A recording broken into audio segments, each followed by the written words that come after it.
Ladies and gentlemen, this is Joe J Movie So Awesome. I'm Joe. I'm Won-Jin. Today we're going to talk about actually 4 shows. But before I do that, I want to make a big shout out to Kayla Marie, who left a reply saying great review to our Fargo Season 5 Episode 9. Thank you so much. Big shout out to Tanja Buscholz 5314, who also left a reply commenting about Yater broke the agreement. It's an interesting insight that we will talk about when we talk about Fargo Season 5, the finale, later on. Also, a big shout out to ZZ, our most loyal subscriber. Hui Chan Hong, our most loyal subscriber. I cooked for my wife. I'm the husband. Big shout out to you too as well. Oh, hey, what's there, up, ZZ? What's up? So big shout out to our subscribers. We appreciate it so much. And just a heads up, me and Won-Jin, we're coming up for our logo for our channel extensively. And just please wait on that. But thank you so much. Today's schedule will be, we're going to talk about Reacher Season 2, Episode 8, a.k.a. the finale. That's right. First. This is the season finale of Season 2 of Reacher. And then we're going to talk about Netflix Echo. And then we're going to talk about The Brother's Son, Netflix. Full spoilers for the whole season. Yeah. And then finally, we're going to talk about Fargo Season 5 finale, Episode 10. A lot of things coming to an end. And next week, we're also going to talk about True Detective Season 4, which just aired. And we watched the first episode, but we wanna talk about it more after we watch the second episode. And then we're also looking into Ted, the series. That's right. Seth MacFarlane's Ted, yeah, the TV show. And then, like one of our most loyal subscribers, Scott Walker, said, we might do a retrospective on old movies like Jurassic Park, the 90s movies. Yeah, when there isn't enough show that me and Won-Jin are interested in. But anyway, that's it for our prelude. We're going to talk about Reacher Season 2, Episode 8, the finale, the whole season. Full spoilers ahead. You have been warned. Here we go. So you want to go first, Won-Jin? Yes. You know, in this last episode of the season, I was expecting that there would be a lot of, like the fireworks and gunfire and everything. Reacher delivered exactly that, but there was a little extra kick in it. And that was not like huge like a bigger explosion than I had expected or anything, but the kick was the I don't give a crap anymore. Hey, Won-Jin, I gotta be honest. When I was watching this finale, I wouldn't have minded if Wu-Tang turned on. It just explains how Reacher and the gang are gonna Shaolin up their ass. Let me tell you something, Won-Jin. I'm gonna be honest. You might think I'm being repetitive, our subscribers, but they don't give a fuck. And remember, special investigators are not to be effed with.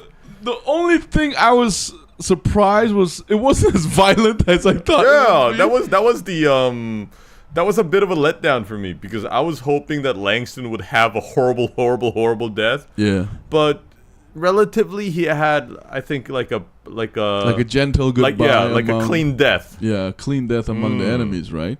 Yeah, I mean, the finale was it didn't disappoint us at all. It's just we knew this was gonna happen. Yeah, and it was very satisfying for me, at least me personally, to watch Reacher and these very, very justice oriented murderers fuck up even worse piece of shits.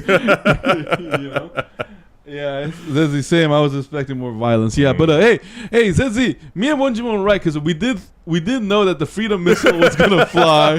The little wing missiles. Yeah, I just AKA Freedom. Yeah, I just didn't think it was gonna be that disrespectful. Let these piece of shits think they're gonna get away with it and have what'd you say, Neagley shoot, and then that's what Little Wing does. When Reacher let them go, for the first 3 seconds, I thought he was for real. Yeah. But then I saw Neagley, moving around with that missile in her hand. Yeah. I was like, oh my God. Yeah. Is she going to shoot it down? Yeah. And when they got on the chopper, because, I thought they were going to walk off or, run off on foot or maybe in a car. But the moment they got on that chopper, that's the moment I knew that Neagley was going to shoot them down. Yo, Won-Jin, let me tell you something.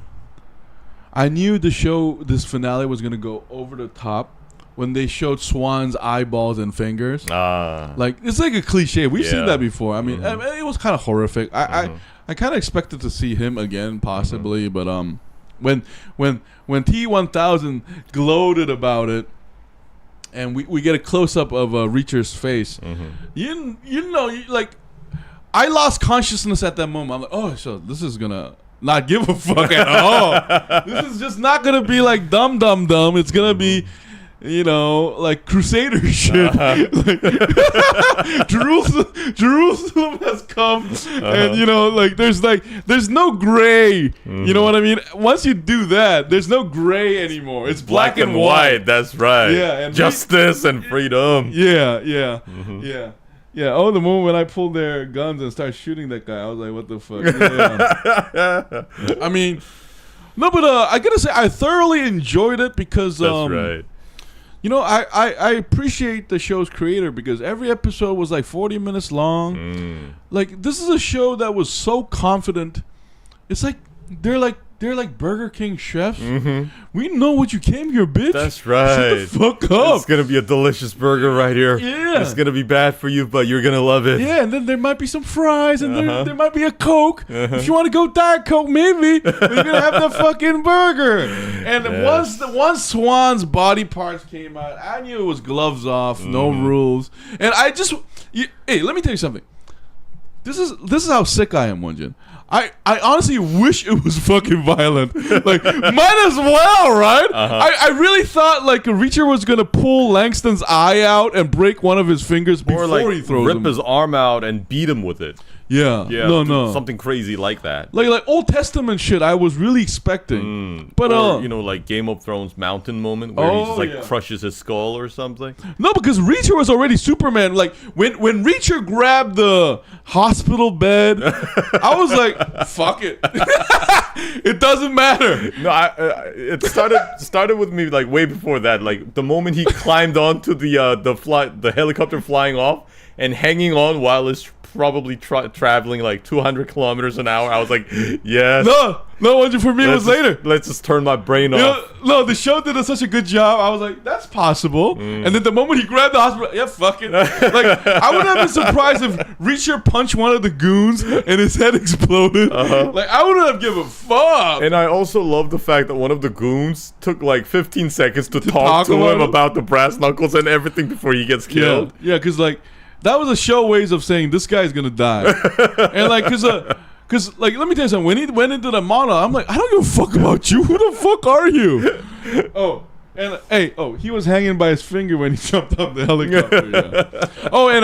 Me and Won-Jin, hey man, you and I, we need to apologize to not Dixon, but who we thought is gonna be a snitch. He wasn't a snitch. I forgot his name already. The father. There used to be a playboy, now a family man. Yeah. What was his name? Yeah. You know when I knew he wasn't gonna be a snitch is when Langston stabbed him again. I was like, oh fuck, he's not a snitch. To get the bullet out. Yeah. I'm like, he's not a snitch. There's no traitors here. This is gonna be a straight on murder fest by Reacher, aka Scooby Doo's murderous cousins. Like, oh man. But I also loved how the show did not give a fuck when they killed that arms dealer guy. Like, I love the fact that he was being all smartass in front of them. Yeah. While the moment he said, "Let's just get this over with and arrest me," I was like, "Oh no!" That's the moment I knew that he was gonna be killed on that spot there. Oh yeah. I mean, and I love like how Reacher shot him in the belly, and without a word, they all pull up their gun and just basically execute him, Pulp Fiction style. Yeah. And when the arm dealer said, "I'm not as base as to shoot a gun," I'm like, "Oh man, you poor bastard! What did you get yourself into?" And then, like, I honestly thought they were gonna stomp him because guns are too easy. I almost thought Reacher was gonna like shoot him in the belly and everybody put their guns out, right? And Reacher was like, "Wait, too easy. And then they just start ripping him apart barehanded. And let me tell you something. Reacher and the Scooby-Doo gang are straight up international terrorists. I can't believe they called Homeland and they straight up embezzled that $65 million. That's government property. What's it called? Bearer bonds? No, man, why don't you listen? That's government property. No, I was surprised that the Homeland guy didn't stop him and said, "What the fuck are you talking about? Where's the money?" And then what money? Yeah, and then they go all Robin Hood, and Reacher had to be such a cool guy to say, "All I did was buy a toothbrush with it." New toothbrush. Oh man. Oh, I love the fact that this episode was completely predictable, yet still very entertaining. That's what I liked about it. Yeah, I mean, this is a show that prides itself in its tackiness almost. I fucking love that shit. I also love how those the Navy SEALs and the Ranger turned on them. Yeah. You know what I was surprised? I was surprised how competent they were. They came flying in helicopters. Yeah, I mean, was that really necessary being airdropped? No, but it was cool. In the same country? No, but it was cool as fuck. What are you talking about? When they're coming down on the parachute, I was, saying to myself, America. No, like those three are like the next Reacher gang. Those straight psychopaths getting against these like private army dudes. They were fucking killers. And the traitor thing was also good. And this is really like an 80s, 90s thriller, isn't it? Yeah, that's right. Like the A-Team or something. Yeah, no downtime. Just go, go, go. Don't think too hard. These are the good guys. And now let me tell you something, Won-Jin. I mean, this was so American, and the fact that Reacher gets to bang Dixon one more time before he goes. What a fucking champ, man. He spills red blood, blue, and white and all that. Fuck yeah. I was like, oh. When they were getting on, like, yeah, but that we thought who was a snitch is going to have to win, and they started making, I was like, fuck yeah. Bow, bow, chicka, bow, bow. America. America. Yeah. And then the unintentionally funny thing is like how they give off money to the families, right? Like that's gonna make their loved ones come back. Yeah, that's right. They're supposed to have happy faces. I love the music and the setting. It's like everything's okay. Like Russo brother, like your family's gone, but you got this money. Yeah, we took care of you. Capitalism. Fuck yeah. Freedom is the only way. Oh hey, man. Hey, one more thing. I like when Neagley shot that missile, I thought they were gonna shoot more of it too, like a fucking Alien 2 I mean, movie. they got 65 of them. I mean, 650 of them or something. Yeah. Why not just go to town on that helicopter? I wouldn't have minded if, like, when the Reacher team met in the the camp, right? And then like Reacher gets a cigar and like, yo, let's shoot them 64 Freedom missiles in the ocean, and they fuck around and like it's all good. These fucking happy killers. Oh man. That would have been hilarious. No, but all this to say is at least for me, I don't know, like I think you'll agree with you. I had a great time. Like just like brains off. Yeah. Fuck yeah. I mean T-1000. I mean, this is such an old time school because they do a close up of like T-1000's body like that. I was like, why isn't he impaled? Yeah. I thought he'd be like impaled on a tree. Yeah, or his like body like basically break apart or something. Like a dumpling, like an exploded dumpling and stuff. Because for me that was not satisfying enough. Because I really hope to see him die in a more horrible way, or at least show us like his fear before dying. Yeah, it was too easy. Yeah, and man, the Reacher team are like, they're made out of plastic or something. They get stabbed and shot so many times. Yeah, they don't then die. They just go to a diner and have breakfast. Yeah, yeah. They got shot. They got stabbed. Yeah, yeah. This is like the point where if Reacher hands get shotgun, I think it's gonna grow back. That's how super powered they are. Hey, but anyway, let's give a number grade to this one, Jen. I'll give this a 9. I would have given it a 10 if they were a little more creative with killing Langston. That's the only thing I feel bad about. But otherwise, I would have given this a 10. It was a great episode. It was a perfect ending. It kind of felt like after watching what's that movie by Tarantino, Death Proof. Death Proof. You know, in the end, it's like the end. Yeah. It's like fuck yeah. Man, fuck you, you stingy bastard. I'm gonna give it a 10. Oh yeah, Dizzy, what was your favorite scene in this episode? I loved it when that arm dealer guy shot up, like 128 times. Yeah, me too. And then they like approaching those two, waiting in the barn or something. No, it would have even. You know what would have been funny? Like they shot him up and then they start reloading. Shoot him again. Dump bullets on him again. It was like how Hitler was being shot in Glorious Bastards. Yeah, because like nothing was out of pocket for these dudes. Like they could have done anything. Like this, like they're literally like Reacher is literally above the law. Or it's like Reacher is like, hold on, wait. I have a better idea. And while he's still breathing, like tie him up to a tree and shoot one of those missiles. Oh, fuck. Nearly aim, and then shoot him. Yeah, you gotta aim up because this. But we did see what Little Wing does. That was interesting. Like it's like a tactical move. Yeah, that was interesting. It's difficult to maneuver out of it, but yeah, that was also I think my favorite scene. Yeah, same. And also the dinner scene, all sitting there so casual while everyone's staring at them. Yeah, I agree. But hey, before we end it, I give it 10. Won-Jin gave it 9, so 9.5.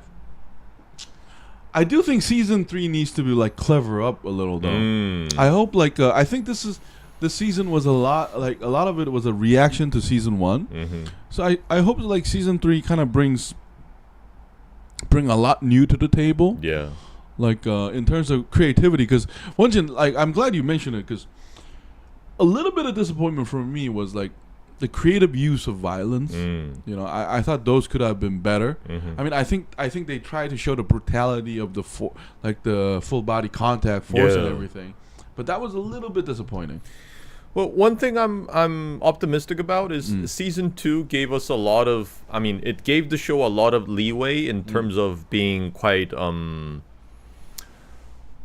direct with the way actions go, because. One thing we were surprised about the beginning of, early part of the season 2 was that Reacher and his gang didn't seem to be bothered at all by murdering or killing someone. But since now we have this established, maybe with season 3 and future seasons, they can be more creative with killing. Just like Rambo or something. You're a psycho, Won-Jin. But anyway, no. But hey, before we end it, I did love Neagley and Reacher's tender. Oh yeah. Because you know what I love about that Won-Jin? Like it was so non-sexual. It was such a brother. Yeah, they didn't even have like contact. Remember, they were just like they had like hands. Yeah. With this gap. No, but that's a very accurate description of like sibling relationships and how like Reacher says family at the bus. So I did love. I do love them. So. Like, if any of the Scooby-Doo gang is going to come back, I really want it to be Neagley. Because I thought she'd handle herself really well, too. Yeah. Like, she was really tactical in the team. And then I love that. I love that, their double play. So that was nice. But anyway, guys, hey, that's our take on Reacher Season 2 finale, Episode 8. Thank you for joining in. We're gonna take a short break, 3 minutes. We'll come back to talk about Echo. Yeah, we're gonna talk about Marvel's Echo. Netflix Echo. Hey, thank you. Big shout out to ZZ again. Big shout out to Ichano. Big shout out to Myla Kyla for saying it was a great review. Big shout out to 1434. Thank you so much for leaving a reply. Oh, by the way, Echo is not Netflix. It's Disney Plus. Oh, because it's a Marvel. I get confused sometimes. They all look the same. But anyway, big shout out. Hey, see you in a bit, guys. Bye. This has been Jojo Movie So Awesome. I was Joe. I was Won-Jin. Bye. We'll be right back. You must burn the cave to bring the raccoon out, Freedom. Won-Jin. You must burn the cave to bring the raccoon out. The raccoon cannot come out on its own. The raccoon is just